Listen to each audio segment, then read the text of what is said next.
Charles, I don't know if you got a chance to see this, but Kamala Harris essentially drunk dialed America to tell us that she still loves us, even though we don't want to date her anymore. How you doing, Charles?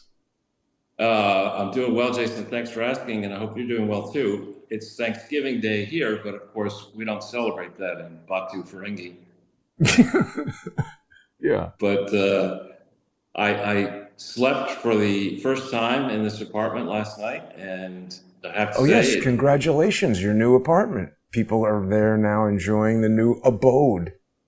yeah, they've done a really superb job, and it's a young. I took a risk and used a very young couple who had started their design firm, I think, 8 years ago, and they're only 30 years old now. Wow. And this was a pretty big job for them, but they just did an outstanding. It's called Wolfgang Living, is the name of it, and they just did a fantastic job. I was able to sleep in my room last night for the first time with the door to the terrace open and a breeze coming off the water. Of course, I'm pretty high above the water. No bugs. Great. Cool. No air That's conditioning. fancy, Charles. Well, Pretty nice. congratulations on your new home. Here's a little plug for the Wolfgang interior design people. Fancy looking No, website, Charles. Did you get stairs like this? no stairs inside. It's one floor, but no. Oh, well, Once I we think get better set buy the up, we'll. upstairs and bust through the ceiling. Levels, Charles. It's all about levels.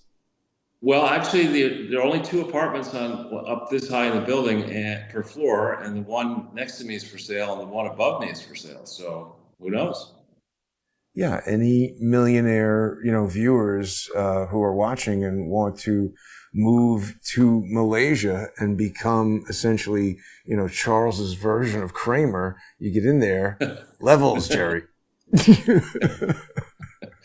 He truly is hilarious in that show. But Charles, but what would you do now? back on Harris, and the art Yeah. department, of course, is once again outdone itself. Now, right over this shoulder is the television set that is reserved for the art department to exhibit their posters. Just FYI, no pressure, no pressure. but no, the art department has outdone itself, and I like watching silly comedic clips, and I get fed a lot of them when I'm ever on Facebook. And one of them, I knew who this guy was, but it's clear to me that Kamala Harris got her training for that video from Foster Brooks. And Foster Brooks is a hilarious roast that he does of Don Rickles with Dean Martin. Very, very funny guy. I mean, he plays this amiable drunk. That's his whole shtick. And very clearly, Kamala Harris was drunk in that video. Oh, Very I mean, clear. it seems obvious, right? Wait, Yeah. Charles, did Foster Brooks, did he get the sunglasses from Foster Grant? That's I've never seen him like that. If you punch in Foster Brooks with Don Rickles, you'll get to the video and you'll see what I was talking about. But no, her speech, she was basically, yeah, that's it. Yeah, but I don't want to show that because we'll get dinged. YouTube will say, Dean Martin needs to get money from that. Okay. But so there's that, and honestly, I don't know who this guy is. Last name Morgan, who is on Rantingly, supposedly a billionaire, saying that Kamala Harris this is before the video, that her political career is over, and I think he's right. I mean, we're not in a moment now. We're not Saudi Arabia or Norway with a gigantic sovereign wealth fund. We've got a crippling debt and deficit problem, and this moron spent $1.5 billion that she didn't have for stupid stuff, and has this big deficit that somehow has to be paid, or her vendors won't be paid. This person in no way, shape, or form should have anything to do with a serious job involving money. Of course she wants to be in, quote, the fight, because that's an excuse for, she'll probably set up a foundation and a political action committee and a this and a that, and maybe get to become president of Harvard or who knows what. But this is somebody who didn't join the 2024 election from nowhere. She was the sitting vice president. She was responsible for the southern border mess and other messes. She basically walked us right into the Ukraine war. She's the one who appeared at the Munich Security Council conference and gave the wrong messaging, which prompted, I think, Putin to do what he had to do after 8 years of patience or more. So this person is completely discredited, and as a guess, enemies in her camp said, "We've got to put the knife in this bitch. Let's get her down. Let's get her on air right now. She's drunk. She's disheveled, and she's finished. She's not. Nobody cares what she has to say. Nobody's Flaccid. Somebody called her flaccid, Charles. I've never heard that insult used for a woman before. I'm not a biologist, of course. And so, what part of a woman is supposed to be hard? But anyway. Oh yeah. Even the NFL is accusing her of being drunk. That's bad. Who is? It says former NFL star accuses Kamala Harris of being drunk during speech. I mean, let's listen to this stupid thing because she is drunk. It's just so amazing. Where is this drunk speech? Wait a second now. You got to be careful with YouTube what you show. Why don't we just get Kamala Harris drunk? I did Kamala Harris console, and I got right to it. There we go. Let's see what this drunk idiot has to say.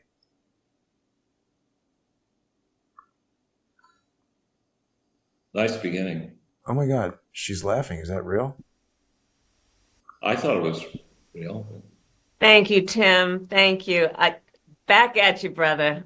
You are such an extraordinary leader, and we have become lifelong friends. I just, in front of everyone, I want to thank you, Tim.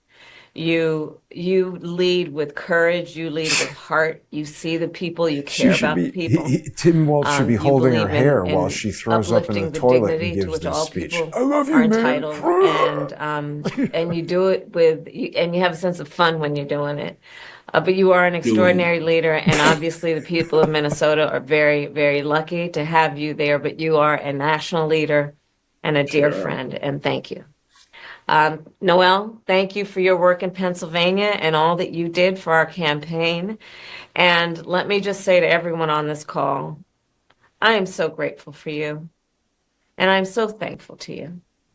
I'm thankful for your love of our country and your willingness to put the work into it. I'm thankful for the faith that you put in me and Governor Walz and our team.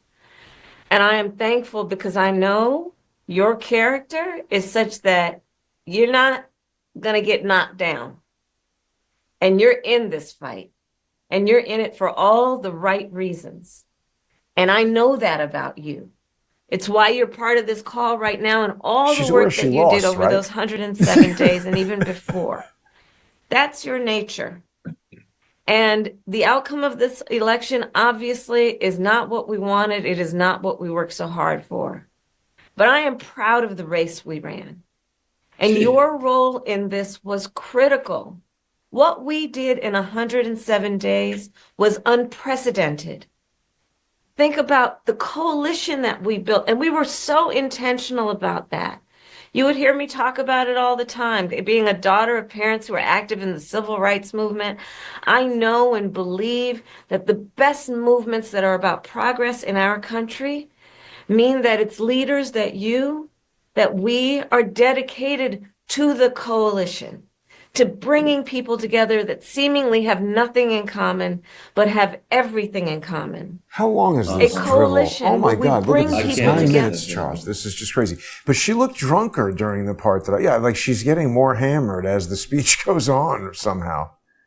Yeah, like if you obviously are a movie expert, so you remember Independence Day, the rallying speech, when the president gets up there and leads Randy Quaid and others, to take the aliens out. This is the opposite of that kind of speech. This is the Independence Day speech. I mean, it's ridiculous. Yeah. But also she's like sort of acting like it's a Zoom call, but it's obviously not. This is just a video camera recording her. She's just bizarre, incredibly stupid. And I don't know, the part of this that I heard before, she seemed even more drunk than she was right there. But everybody basically agrees, Charles. It's a pretty good thing that she didn't become president. I mean, what's going on as far as they're now threatening to send Tomahawk missiles or something to Ukraine. Yeah, I mean, this is these chicken hawk armchair people who you have to question their motives. I mean, how much are defense contractors giving in the United States to each of these senators, the Republican senators in particular, who were suggesting that now is the time to poke Russia in the nose going into Thanksgiving, your tomorrow, my today, then Christmas, Hanukkah, New Year's.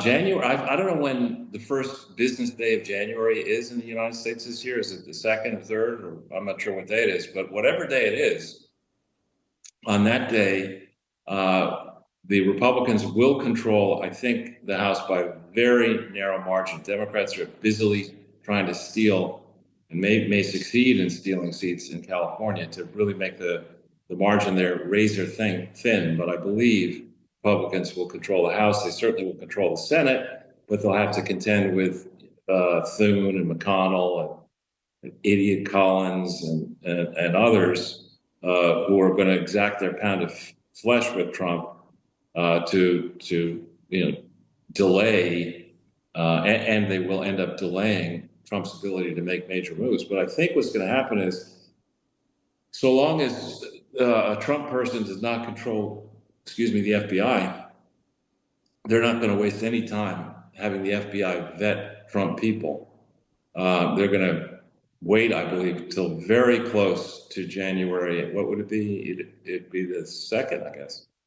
If that's the first day that they... Yeah, I mean, but that's Thursday, right? So it's going to basically be a week of doing nothing, and then January 6th, I don't know, is that a holiday or a moment of remembrance in Congress? No one's doing anything until Tuesday the 7th, or maybe even the following week. They're going to... No. They're going to swear in Congress, I would guess, the 2nd.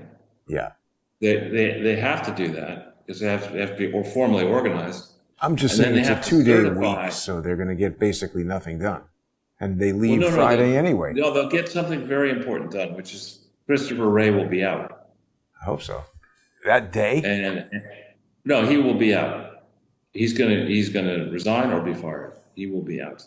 Who are they going to put in there, Charles? They may have to do an acting. I just don't have a firm view. Anybody would be better. Methuselah in Washington Square Park, operating from a cardboard box with no shirt on in the winter, would do a better job. But they also have to go through the January. I don't know if it's this year's of this time will also be January 6th, but they have to certify the results of the election in Congress, in the Senate. So that will occur, my guess is, on the 6th. And with that, you have a Republican Senate, Republican House, and then you have the glide path until January 20th. But we also have, before all this, we have the spectacle that Joe Biden, or as they say on Saturday Night Live, Joe Biden, that he might start pardoning people. Who is he going to pardon? Maybe himself, maybe Hunter. Pardon me. Yeah. Yeah. People want Kash Patel to be the head of the FBI, Charles. I don't know.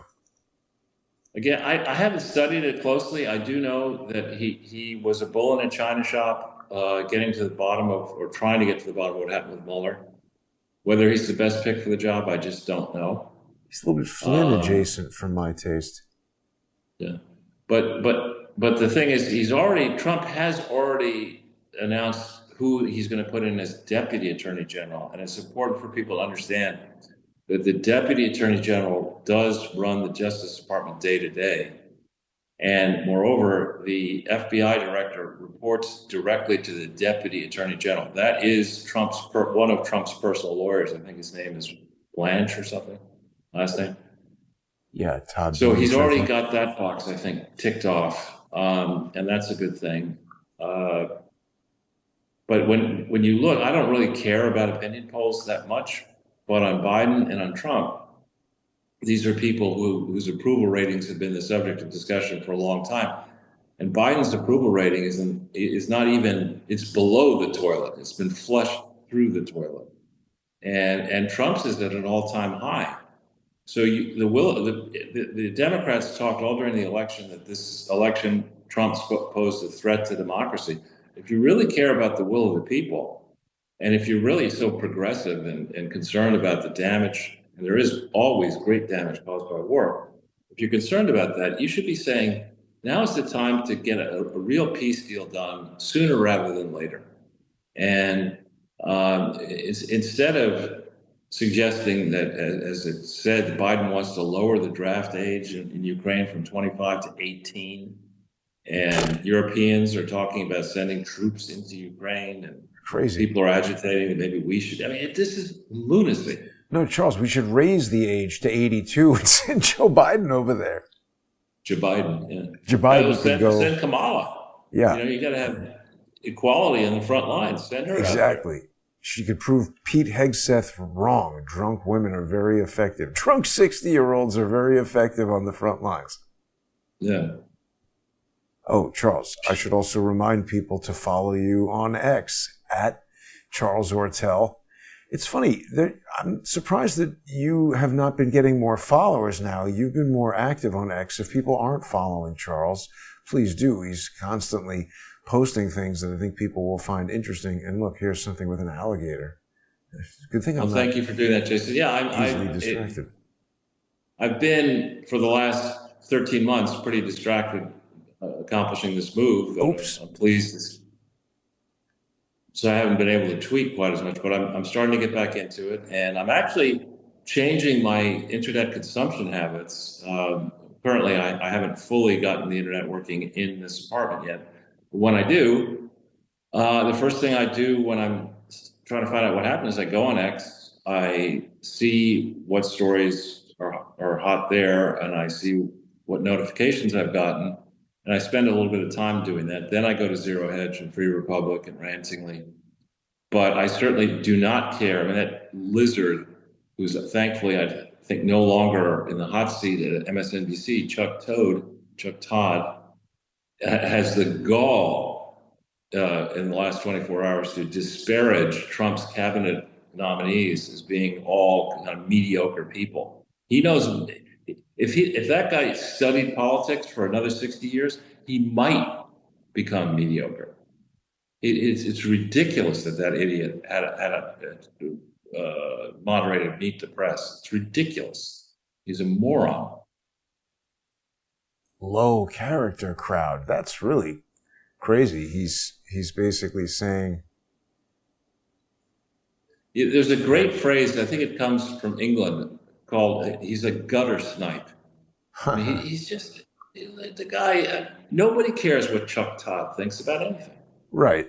And he's saying Robert Kennedy is a low person. No, wait a minute. This is also important. This just happened earlier, Charles. Musk accused Alexander, Sasha Vindman of treason and says he will pay. And on Wednesday, he suggested that retired Army lieutenant just learned tonight at Mar-a-Lago that Jeff Bezos was telling everyone, oh, no, that was something else. And then Bezos said it was false. So they're trying to say, right, this is what I saw. He said, Vindman is on the payroll of Ukrainian oligarchs and has committed treason against the United States, Musk wrote on his social media platform, responding to comments Vindman made in an interview about Musk's reported conversations with Russian President Vladimir Putin. Musk added that Vindman, who played a central role in the first impeachment of then President Trump, will pay the appropriate penalty. It's really amazing. Charles, I saw that tweet from Elon Musk, and damn it, that's the second time I didn't mean to show that. But basically, here it is. Elon Musk says Vindman is on the payroll of Ukrainian oligarchs. I said he's also on the payroll of Benjamin Witte's Lawfare Institute, a crooked nonprofit that should be investigated for fraud. Ooh, 2,000 people have seen that now. That's pretty good, Charles. But there he is. That's very good. Well, people in Washington and both parties are very good at obstructing the truth. When there's a problem, they let you see a portion of the problem, the so-called limited hangout. Right. There's a story on Zero Hedge that's relevant here that where Mark Andreessen was on Joe Rogan. Mark Andreessen being the billionaire venture capitalist who's really a pioneer. That.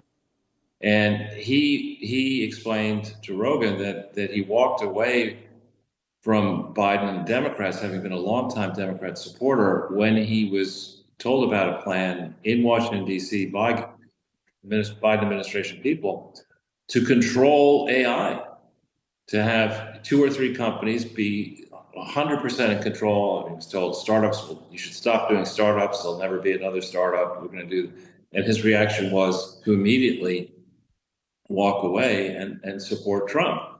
Now, we need to start connecting some dots. Joe Biden and Bill Clinton and George H.W. Bush and likely George W. Bush and Mitch McConnell have all taken a lot of money from communist Chinese, either military people, government people, and or pretend oligarchs or people who claim they're oligarchs in China. Biden in particular has taken, it would seem, according to the laptop and other information, many millions of dollars.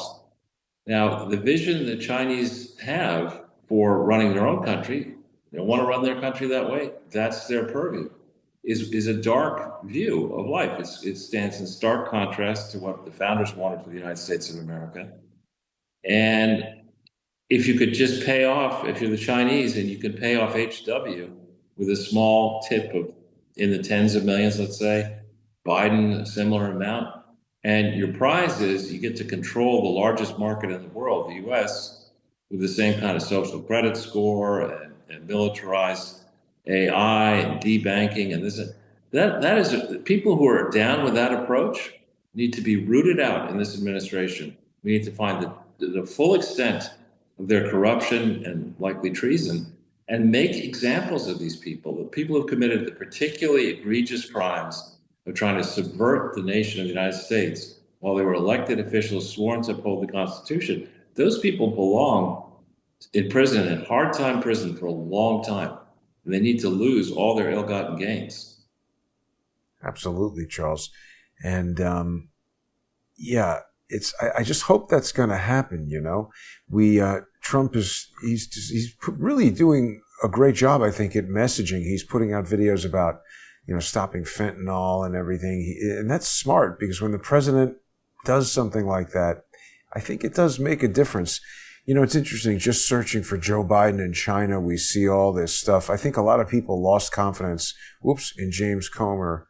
He started out with a bang and sort of ended with a whimper. We've got all this evidence and nothing happened. I mean, I think that is what gets people feeling kind of despondent, is that there's all these times that it seems like we've gotten so close to nailing these stupid idiots and they always wriggle out of it and go to Disney World or whatever. Yeah, well, in this case, again, we've got to wish Trump continued good health and stamina. But in this case, he's really got 2 years to get his agenda across the line and deliver.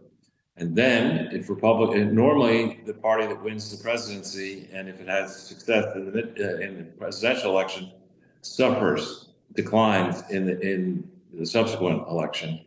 And doesn't mean it has to happen under Trump, but unless he succeeds in this first 100 days, 200 days, then you're right. We could have a lot of sound and fury signifying nothing at the end of the day. On the other hand, if he gets across the line 50% of what he's talking about, then I think people will be very happy. I mean, if he ends the Ukraine war, if he tightens up the southern border, if he deports all these thugs, if he changes the tax code for the things he's talking about, our country will be a bright spot on a global landscape that's littered with the corpse of what's left of Europe. And Europe is in serious trouble. It's depressing to look at what the UK is doing to itself, what the Germans are now doing, French. I mean, the argument that the European Union is good for private sector investment and employment is an argument that Kamala Harris would probably make after her 17th bottle of Chablis. Yeah, a couple cocktails. Charles, sorry for cutting you off, but we're almost out of time here. We're going to head over to the First Amendment Forum, where I hope that people will join us by sponsoring the show on odyssey.com/@crowdsourcethetruth. crowdsourcethetruth.substack.com or subscribestar.com or patreon.com/crowdsourcethetruth. We still have a lot to talk about, Charles. I think it would be pretty cool if Borders Czar Tom Homan actually throws the dopey Denver mayor into jail. That would be absolutely excellent. But we'll be back in just 5 minutes. And I do want to thank everybody who is already sponsoring the show. Couldn't do this without you. Happy Thanksgiving, everybody. Charles, turkeys get roasted on Thanksgiving. I'm looking at you, Eric Adams. But we'll be back. Stay with us, everybody. Thanks for watching. And don't forget to sponsor the show and stick around for the First Amendment Forum.